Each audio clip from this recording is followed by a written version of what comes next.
Okay, good afternoon. My name is Kirly-Sue, that's how I'm known on social media. So I have a following on social media. I'm a vegan chef. I'm also a TV presenter. I have a series on Amazon Prime, which is a vegan cooking show. And I'm also a cookbook author.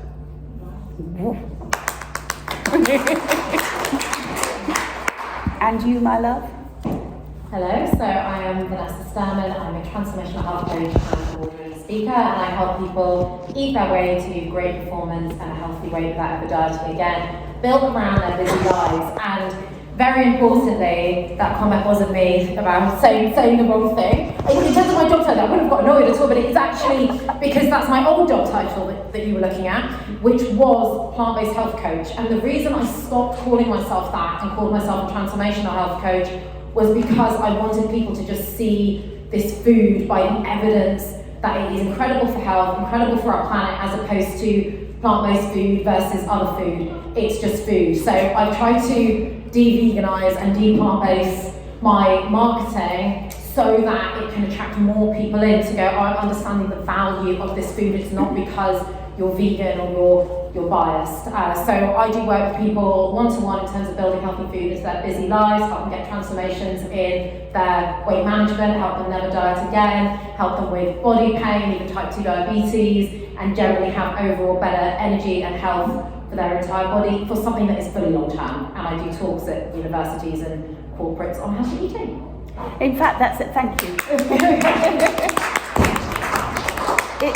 It's a really good point, and this, I know this isn't in the media, but and this is what I think you're talking about, when I go into shops, say like Starbucks or Costa Coffee or things like that, and they've got things, you know, quite well labelled now, plant-based or vegan or what have you. In a way, I wish they didn't label them as such, because I feel that if you're not a vegan or something, it puts you off. It's kind of if you're not gluten intolerant, and if you see something that says gluten-free, and people's first reaction is, well, I don't need to eat that because, like, gluten doesn't bother me, so I don't eat that. And with the plant-based stuff, I sometimes think if it wasn't marked as such, people would just see it for a chocolate muffin. They wouldn't see anything else. Yeah, so just want to add to that there is actually evidence and studies on this sort of thing as well. If people see the food for what it is, so Compass Catering Group, they are definitely not a vegan company, but they're very on board with getting us to eat more plants. And they've looked at this and they started labeling their food, even though they'd still label the allergens, they started labeling a curry, delicious chickpea and pumpkin curry or whatever. They just label the food like what it is, and they have more people eating those plant-based foods as opposed to, if someone sees the word vegan cake, they're like, oh, that's for the vegans. I'm like, no, but it's indulgent, chocolatey, wonderous stuff. But yes, I'd see it for what it is, and then you'd embrace more people, I feel. Anyway, should we get back to the subject of being veganism in the media? And I'll start with just a story. It won't take long, and then we'll go from there, because I know you two have got a lot to say. But I was listening to James O'Brien on LBC. It was a number of weeks ago, even perhaps a few months ago now, and there was a story on I can't remember the story as such, but it was about somebody who was drinking or how good something like camel's milk is for you, and the presenter then made a comment that he said, well, how is everyone going to get hold of this milk? You can't get hold of camel's milk very easily. And then he said it's not like, say, cow's milk where there's just an excess of it.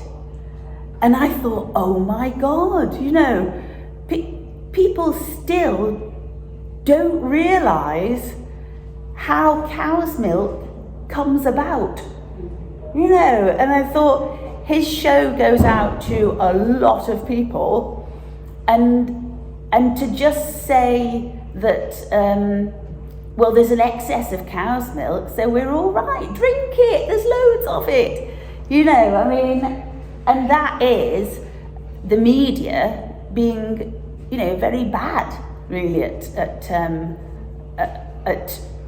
saying totally the wrong thing, totally untrue, and yet, unfortunately, with a lot of things in the media, people just absorb it like a sponge.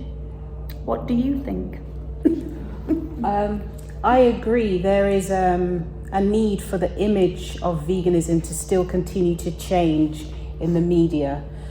The stereotype is the tofu-eating, crystal-powered people with strange views of the world, sort of hippie-looking with long hair and doesn't what you know what I mean. That sort of image that has changed a bit, but there's still a way to go in terms of the image of veganism and vegan people and what is vegan actually is. For example, I went to a restaurant and there was actually 5 of us in the group of 20 people who were vegan.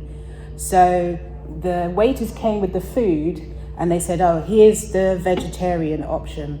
And I went, no, I ordered the vegan option.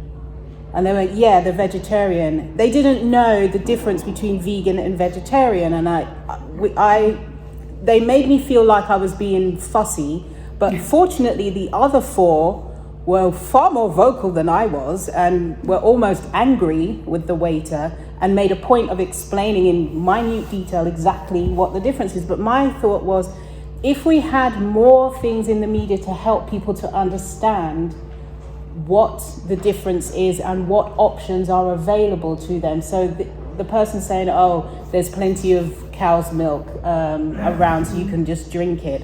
I don't think people know enough through the media. I could use with some more information on what are you actually drinking, where does it come from? And it's not about us, trying to shock them to say, oh, when you do this, this is what happens to cows and so forth. It's more of we just think you need to know, not us trying to shock you, but us trying to say, look, I don't think you know, and we think you should know. So I just think there's a big part that the media can play, because you can reach so many more people in one go through the media. But I suppose it depends, doesn't it? Does the media want to do that? Because, there've been some, I've noticed a few headlines over the months, and it's kind of, oh, why vegan food is bad for you type thing, and you get a lot of that.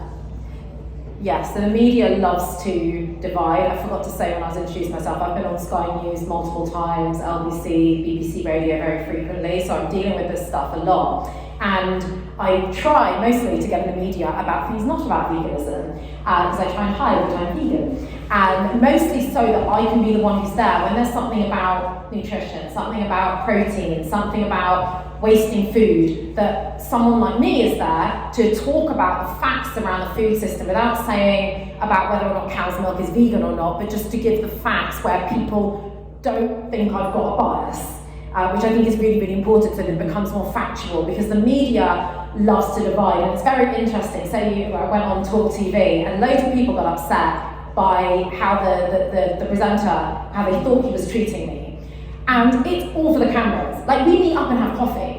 And he found the whole thing hilarious. They were eating the food, he came into the session with me. We were like best friends before we started. And then he's straight in, oh, how do you know someone's vegan? They tell you. I'm like, well, I haven't even spoken yet, but like, cool. And they do want the controversy. And I found, touch wood, I don't want to be asked ridiculously difficult questions when I'm in the media that I can't answer.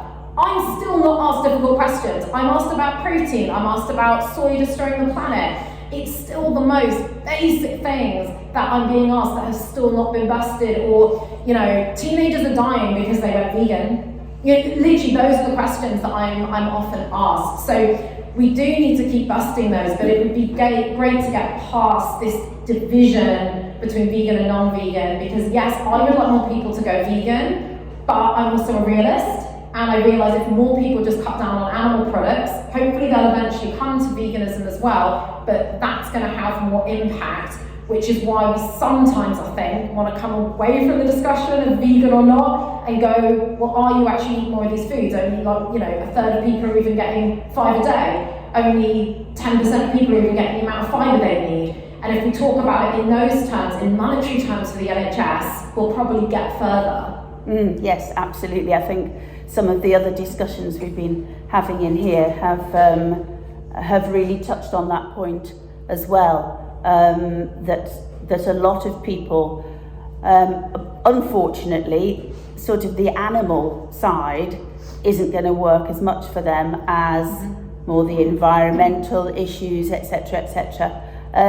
But Kirly-Sue, on your cookery show on Amazon, how do you kind of present it in terms of, I mean, is it very much this is vegan, or what's your approach? So I've kind of got a twist on it. So my country of origin is Jamaica. My parents are from Jamaica. And in the show, I show vegan Jamaican food. So immediately there's a different twist, and half of it is filmed in the UK and half of the show is actually filmed in Jamaica, because I show where the food comes from and so forth. And after that I cook the dish, I get a group of people who are not vegan to try the dish and tell me what they think about it. So it's basically saying to people, this is where the food comes from. It's not a stereotypical, it's going to be a bland piece of tofu and some salad and that's it. It can be interesting, it can be flavoursome, but also you may not have tried it, but other people who are just like you, who are not vegan, have tried it and have loved it. So that's what I explore in the show, to kind of show people it's open to everyone and you don't have to be vegan at all. And they're quite open, because the people trying the food said, to be honest, I didn't think it would taste that way, and I don't like chickpeas, but when you put it in a chickpea curry, actually I didn't realise it would taste like that. So it's kind of showing people a different side, because I think people need to kind of realise veganism isn't just one thing. It's not just the stereotype some people have is just we're just angry protesters who are going to ram it down their throat. I'm saying, well, yes, we come from all walks of life. There's all different options, there's all different recipes, and there's all different people trying it too. I mean, does it surprise you that, ask both of you this, does it surprise you that, say, the terrestrial channels haven't embraced those kind of, a vegan, plant-based cookery show? Well, it's interesting you say that. I'm quite aware that Netflix does not have a vegan cooking show, neither does any of Netflix doesn't have one. There is one, obviously there's mine, and there's one other on Amazon Prime, but I'm kind of advocating to change that. And how I'm doing that is I'm not waiting for somebody to come to me and say I would like to commission it. I started my own production company earlier this year, and I'm raising funding to make the show, and then approach them, say I've already got the content, here it is, can you put it on? Because I'm not waiting around for opportunities. I think sometimes you have to create the opportunity yourself, and that's exactly what I'm doing. Yes, no, you're absolutely right. And what are your thoughts on that? I think amazing, and I would love to see that. And I think what a lot of this speaks to is huge amounts of lack of education. And as vegans, we need to go out into the real world and sort of permeate every bit of society. So what I find when people ask me questions about food and cooking, or how is this tofu, even if it's jerk tofu, going to taste nice because it's tofu, it just speaks to such a lack of nutrition education, a lack of cultural food. Like if someone's like, yeah, but my culture eats meat, it's like, no, it eats the food with these amazing spices, it eats certain vegetables. Yes, meat just might be one small component, and we can just change the protein of the dish.